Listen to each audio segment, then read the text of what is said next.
Bonjour tout le monde, bienvenue sur la chaîne pour une nouvelle émission de 5 minutes à l'arrache. Ça va être très à l'arrache puisque je reviens de Japan Expo 2019 et comme à chaque fois c'est assez épuisant. D'ailleurs j'ai un petit peu perdu ma voix mais bon, j'ai l'habitude. Tout d'abord un grand merci à toutes celles et ceux qui ont pu se déplacer et qui étaient sur place et qui en ont profité pour venir me voir. Je remercie voilà, les fidèles qui se reconnaîtront, les petits nouveaux aussi qui découvrent la série, donc c'est top, voilà. Un grand merci au stand Glénat où à chaque fois on est bien, vraiment bien accueillis. Japan Expo, c'est un lieu où il fait super chaud, mais voilà, sur les stands, on a des tout petits ventilateurs et ça fait passer le truc. Donc ça c'était pour la partie des merci. Et comme on va faire assez vite, juste pour dire, parce que j'avais dit un petit peu que je ferai un petit bilan. Au niveau du monde, moi j'ai l'impression que c'est toujours aussi gros, voire même encore plus gros. Il y a vraiment beaucoup de passages. C'est toujours aussi fun. Il y a toujours beaucoup de choses à trouver. C'est vrai que bon, ça fait un grand supermarché. Par contre, si on sait chercher un petit peu et aller un peu plus loin, il y a pas mal de trucs quand même sur la culture japonaise. Voilà, tout ce qui est geek, pop, si on veut s'éloigner un petit peu, et puis tout ce qui est vraiment plus traditionnel. Donc ça c'est toujours sympa, puisqu'en fait tout ça est réuni sur un même espace, même si c'est assez grand. Voilà, sur le même lieu, on peut profiter de ça. Au niveau des contacts que j'ai pu prendre, alors outre le fait que je suis allée saluer notamment Patrick Sobral, grâce à mon pote Fred, dont je vous mettrai le lien, puisque voilà, ça vaut le coup d'aller voir un petit peu ce qu'il fait, il m'a introduit auprès de Wacom, puisque moi je dessine sur les tablettes Wacom, et j'avais très envie sur la chaîne de proposer des petits formats de démonstration sur cet outil justement, comment moi je l'utilise, et puis répondre à des questions des gens qui seraient justement intéressés, qui seraient peut-être un petit peu coincés, leur donner peut-être des trucs et astuces. Donc je vais voir si un partenariat serait possible. Ça serait plutôt top puisque je cherche à faire du contenu un petit peu sur la chaîne, outre que ces 5 minutes un petit peu à l'arrache que je vais essayer de faire hebdomadairement. Sinon, ouais, le fun, ouais, juste à Japan, en fait, on bouffe avec tous les auteurs, les exposants, on a une cafétéria, et derrière moi, il y avait Simon Astier, donc c'était bon, voilà, c'était juste pour le petit truc, c'était marrant.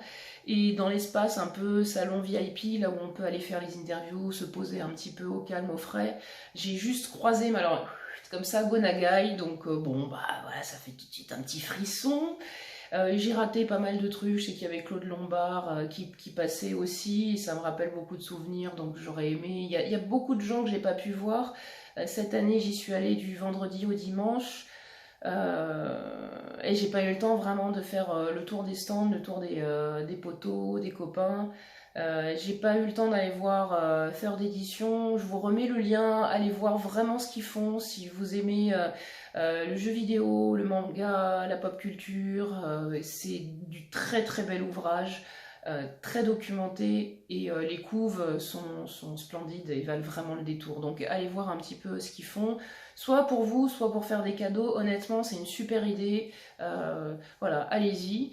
Ouais, j'ai chopé quelques mangas, donc je vais en faire un petit peu la lecture. Là, je suis en train de terminer les mangas sur lesquels je suis, notamment Last Man et compagnie, même si bon voilà, on peut débattre sur est-ce que c'est un manga ou pas. Je vous ferai un retour, voir un petit peu ce que j'ai aimé. Euh, Sinon, au niveau des coulisses, que dire que c'est speed, Japan Expo, c'est bruyant, mais s'il y a un seul salon à faire en fait, je pense quand même que ça serait celui-là, parce que beaucoup de gens, il n'y a pas que les Parisiens, il y a les provinciaux, ils montent aussi, ils font un grand week-end, il y a beaucoup d'exposants, et il y a tous les professionnels. Donc moi je sais que c'est un salon que j'aime beaucoup faire. Ça me permet aussi de revoir les auteurs de chez Glénat, puisque en fait on se croise en salon, et ça permet d'échanger sur les problématiques des uns et des autres, se féliciter sur les nouveaux projets, etc. etc. Donc en gros c'était un très bon salon. L'année dernière j'étais très contente, cette année je suis pas déçue non plus. Alors je vous cache pas que je suis très contente d'être rentrée. Mais voilà, comme c'est bien fatigant par contre cette semaine, je crois que je vais vraiment lever le pied. J'ai besoin de quelques jours un petit peu pour décompresser avant de finir le quatrième chapitre, le crayonné du quatrième chapitre de Versus Fighting Story. Donc peut-être que je posterai pas grand chose là cette semaine-là. Mais je vais essayer quand même de vous teaser un peu, voir un peu ce que je peux mettre. Et puis la semaine prochaine, je vois peut-être que je vous fais un petit débrief des lectures que j'ai eues justement depuis Japan. C'est tout. C'est tout les amis, je crois.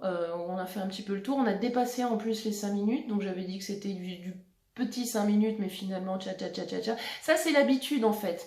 Parce que j'ai repris l'habitude de beaucoup parler en salon. Et voilà, maintenant, on m'arrête plus. On ne l'arrête plus. Alors si on va m'arrêter tout de suite, c'est parti. Je vous souhaite de passer une très très belle semaine. Portez-vous bien. Et puis, bah, à la semaine prochaine. Salut.